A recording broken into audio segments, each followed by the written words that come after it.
Hi friends, मैं परविंदर खारी।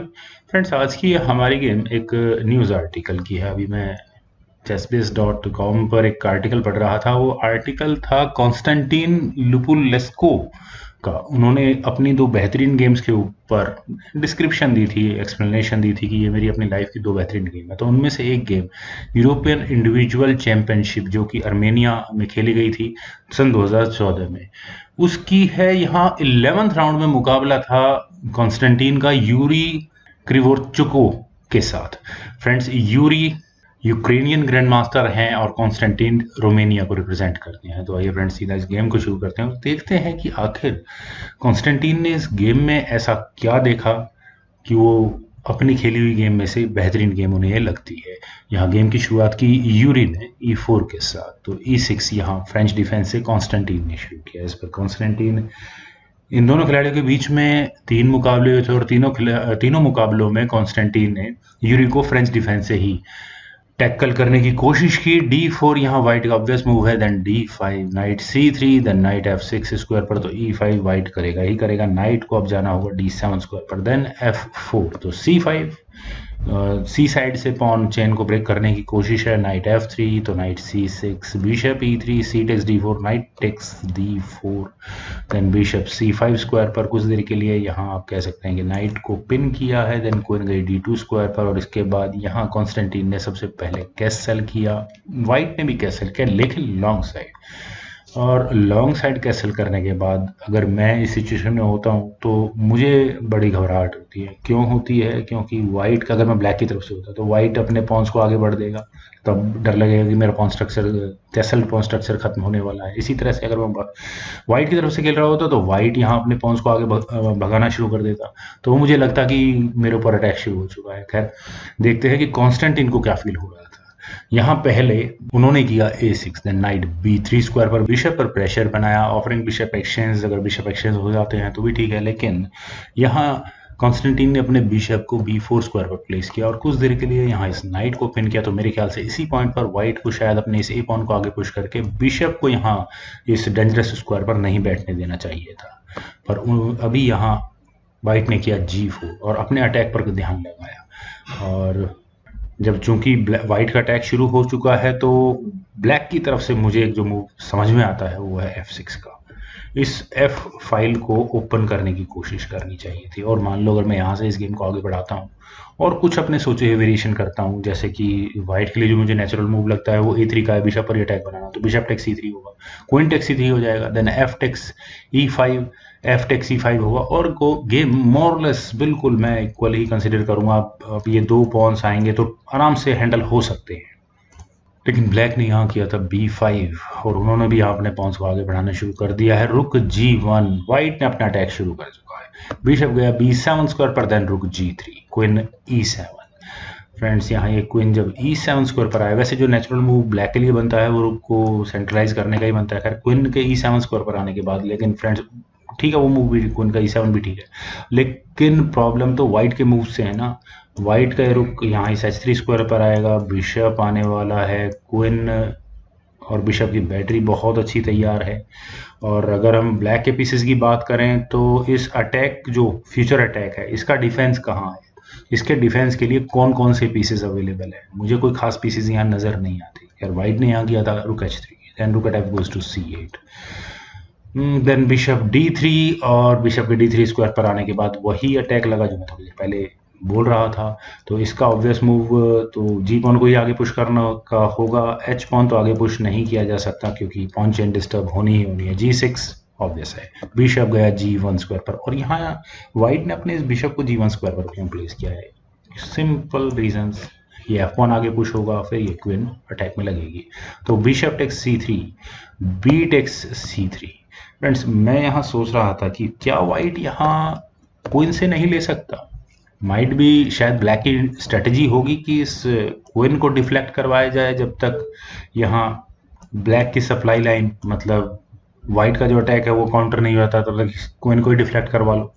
लेकिन अगर यहाँ से गेम आगे बढ़ती है तो नाइट टेक C5 ब्लैक का ऑब्वियस मूव होगा। डिस्कवर्ड अटैक यहाँ क्वीन पर बनेगा और उसके बाद क्वीन हटेगी पहले, तो वह नाइट टेक G4, और जो पॉन्स के थ्रू अटैक बनाया जा रहा था वो यहाँ काउंटर हो चुका होगा।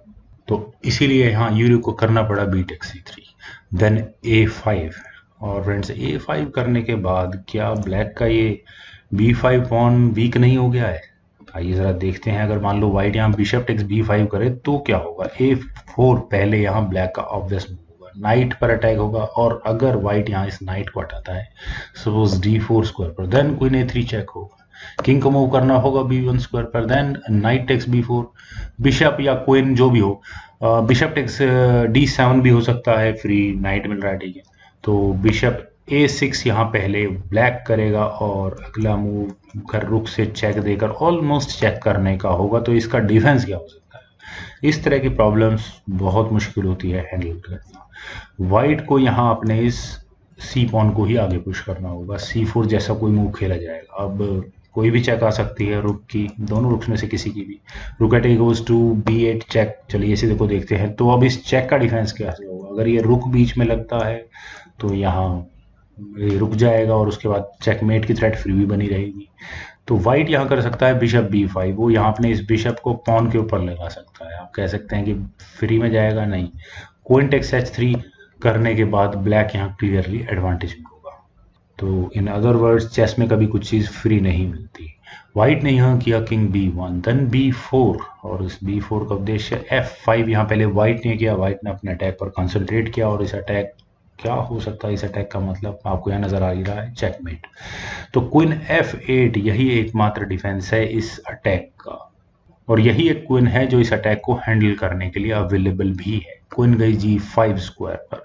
क्वीन के G5 स्क्वायर पर आने के बाद फ्रेंड्स क्या हो सकता है? क्या इस तरह की कोई चेकमेट आ सकती है? नाइट टेक्स E5, एक पॉन जो अटैक आ रहा था, कम से कम एक पीस तो डाउन हुआ। बिशप D4, और यहाँ थक हार कर वाइट जो चाहते थे वही उन्हें यहाँ मिल चुका है।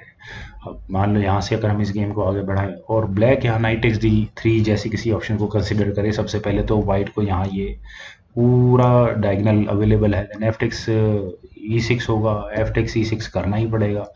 देन रुक टेक्स H7 और king takes H7, queen H4 check होगा किंग G8 स्क्वायर पर, queen H8 check, king F7, rook F7 check, king E7, बस ये किंग बेचारा चेक ही लेता रहेगा। क्वीन H4 चेक होगा, देन किंग D6 स्क्वायर पर गया, rook takes F8, rook takes F8, सी टेक्स D3, बिशप A6। परेशान हो जाएंगे सारे चेक्स और पता नहीं क्या क्या हुआ यहाँ। तो ये नाइट इस E5 स्क्वायर पर फिक्स हो चुका है। क्वीन G7 यहाँ पहले ब्लैक ने किया, उन्होंने यहाँ नाइट पर डिफेंस तो बनाया लेकिन क्वीन भी और नाइट दोबारा पिन हो चुका है। सी टेक्स D4 F6, नाइट पर दोबारा डिफेंस, क्वीन पर अटैक। तो क्वीन गई E3 स्क्वायर पर, E takes F5, G takes F5। और यहाँ वाइट को टेक्निकली देखा जाए तो एक और diagonal half open, semi open मिल चुकी है। A takes B4, then F takes G6, H takes G6, then rook G1, और वही अटैक जो जिसका डर था ब्लैक को वो उन्होंने यहाँ लगा ही दिया। और इस अटैक को कैसे टैकल किया जाए, यहाँ ये नाइट एलिमिनेट करना बहुत ज़्यादा ज़रूरी है। लेकिन उससे पहले यहाँ कॉन्स्टेंटीन ने किया रुक eight E goes to E8। उन्होंने यहाँ इस तरह की तैयारी की कि अगर आगे जाकर मटेरियल एक्सचेंज होगा तो यहाँ वाइट को भी अपनी क्वीन का डर सताएगा। रुक eight H goes to G3, और गेम का पूरा फोकस काफ़ी देर के लिए इस G6 पाउंड के इर्द गिर्द ही रहने वाला है। नाइट F8, और अपने डिफेंडर एक एक करके यहाँ ब्लैक लाने में कामयाब हुआ है। 3 डिफेंडर्स आ चुके हैं। और क्या वाइट यहाँ एक डिफेंडर को रिमूव कर सकता है? शायद कर भी लेना चाहिए था। बिशप टेक्स E5 होता, रुक टेक्स E5 होता क्वीन पर अटैक, तो बिशप टेक्स G6 जैसा कोई मूव चला जा सकता था। Rook takes E3, bishop F7 check होगा, king takes F7, rook takes G7 check, king E7, rook takes B7। और अगर मैं पोजिशनल बात करूं तो वाइट को पोजिशनल एडवांटेज है, लेकिन मटेरियल वाइज आई थिंक दोनों खिलाड़ी बिल्कुल इक्वल रहेंगे इस तरह से। खैर यहाँ यूरी ने अपने इस अटैक में एक खिलाड़ी को और शामिल किया इस H पॉन को आगे पुश करके। उन्होंने यहाँ किया H4, तो बिशप गया A6 स्क्वायर पर। और जैसा मैं उस आर्टिकल में पढ़ रहा था, यहाँ इस समय तक दोनों खिलाड़ियों के टाइम काफ़ी कम हो चुके थे, तो दोनों के ऊपर काफ़ी प्रेशर था कि अपने मूव्स को थोड़ा जल्दी जल्दी चला जाए। तो शायद उसी जल्दबाजी में यूरी ने यहाँ किया बिशप टेक्स A6 और अपने इस अटैक में काफ़ी इंपॉर्टेंट पीस को हटा दिया है। रुक टेक्स A6 और ये एक बहुत बड़ा ब्रिदर था कॉन्स्टेंटीन के लिए। H5 ठीक है, आया कोई इश्यू नहीं है। रुक eight A goes to E6 और यहाँ ब्लैक ने अपने सभी पीसेस इस अटैक के डिफेंस में लगा ही दिए हैं। नाइट गया C5 स्क्वायर पर, रुक पर अटैक तो बना है तो रुक गया E7 स्क्वायर पर। और मेरे ख्याल से वाइट को यहाँ अपनी क्वीन को कहीं हटा लेना चाहिए था, और इस क्वीन के हटने के लिए सबसे अच्छा स्क्वायर जो मुझे नजर आता है वो है B3 स्क्वायर। यहाँ आप देख सकते हैं कि स्पॉन पर प्रेशर है और ये पॉन, दो में से एक पॉन तो जरूर जाएगा। नाइट जाएगा C4 स्क्वायर पर, देन क्वीन टेक्स B4 यहाँ वाइट कर सकता है। पर यूरी ने इस बहुत इंपॉर्टेंट मूव को मिस कर दिया। उन्होंने यहाँ किया H takes G6 and that's it. जितना अटैक था वो सारा यहीं खत्म। क्यों खत्म? वजह बिल्कुल सिंपल है, व्हाइट का ये पॉन ब्लैक की डिफेंस में खुद ही लग चुका है। तो अब ब्लैक को मेरे ख्याल से ज़्यादा पेन लेने की ज़रूरत नहीं है। यहाँ ब्लैक ने किया नाइट C4, क्वीन पर अटैक बना तो क्वीन गई C1 स्क्वायर पर, और क्वीन C1 स्क्वायर पर क्या करने गई है बिल्कुल समझ में आता है। तो कॉन्स्टेंटीन की प्लानिंग काफ़ी अच्छी है। वे यहाँ अपने रुक को E2 स्क्वायर पर ले जाकर अटैक बना सकते हैं, लेकिन अभी यहाँ उन्होंने किया नाइट A3 चेक, और इसी पॉइंट पर शायद वाइट को रुक टेक्स A3 कर देना चाहिए था। बी टेक्स A3 होता, देन क्वीन टेक्स A3 हो जाता और मेरे ख्याल से ब्लैक को काफ़ी रिलीफ मिलता यहाँ, इवन वाइट को भी। पर अभी यहाँ वाइट ने अपने किंग को मूव किया B2 स्क्वायर पर, देन रुक E2, और यहाँ ब्लैक अपनी प्लानिंग में कामयाब हुआ। और मेरे ख्याल से रुक टेक्स A3 की ऑप्शन थी, अभी खत्म हो जाता, बी टेक्स A3 चेक होता और गेम बहुत बढ़िया हो जाती है। वाइट के लिए काफ़ी अच्छा रहता, लेकिन वाइट ने यहाँ अपनी क्वीन को F4 स्क्वायर पर प्लेस किया और उन्होंने यहाँ इस F6 पॉन पर प्रेशर बनाया। उनका सोचना बिल्कुल सही है कि कम से कम इस क्वीन को तो इसकी किंग की डिफेंस से भगाओ यहाँ से। नाइट टेक्स C2 और यहाँ एक डिस्कवर्ड चेक की तैयारी, काफ़ी स्ट्रांग तैयारी है। तो शायद ये डिस्कवर्ड चेक वाइट को नहीं लेनी चाहिए थी, उन्हें यहाँ अपने किंग को वापस फर्स्ट रैंक में लेकर जाना चाहिए था। लेकिन बिशप टेक्स F6, क्वीन पर अटैक बना तो क्वीन गई A7 स्क्वायर पर, और जो अटैक चल रहा था ऑल ऑफ अ सडन अब वो डिफेंस में ट्रांसपोज होता हुआ मुझे नजर आ रहा है। यहाँ कॉन्स्टेंटीन ने अपने किंग को मूव किया B1 स्क्वायर पर, फर्स्ट रैंक में गया था नाइट A3 चेक। और अब अगर मान लो यहाँ पर ये रुक किस नाइट को लेता है तो क्वीन आ जाएगी और चेकमेट कर देगी। और अगर यहाँ ये किंग मूव होता है तो किंग के जाने के लिए दो ही स्क्वायर है, A1 और C1। तो किंग अगर मान लो C1 स्क्वायर पर जाए तो भी कोई खास फर्क पड़ता नहीं है, क्वीन टेक्स C5 चेक होगा। बिशप बीच में लगा देते हैं तो रुक C1 चेक होगा, rook takes C1 check, E1 check sorry. King D2 square पर भेज दिया तो रुक E7। आसान लाइफ नहीं कही जा सकती है वाइट के लिए।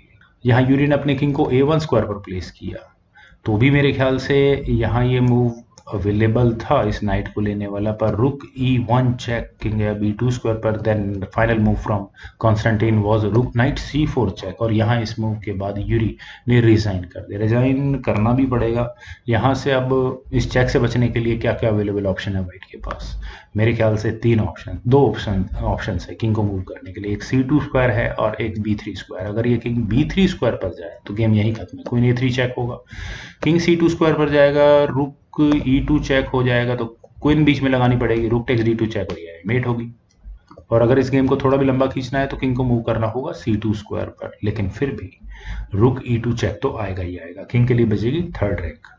देन नाइट E6, और ये नाइट का मैन्यूवर काफी होगा इस किंग हंट के लिए। क्वीन पर अटैक होगा, क्वीन को मूव करना होगा, क्वीन को मूव कर देते हैं H6 स्क्वायर पर।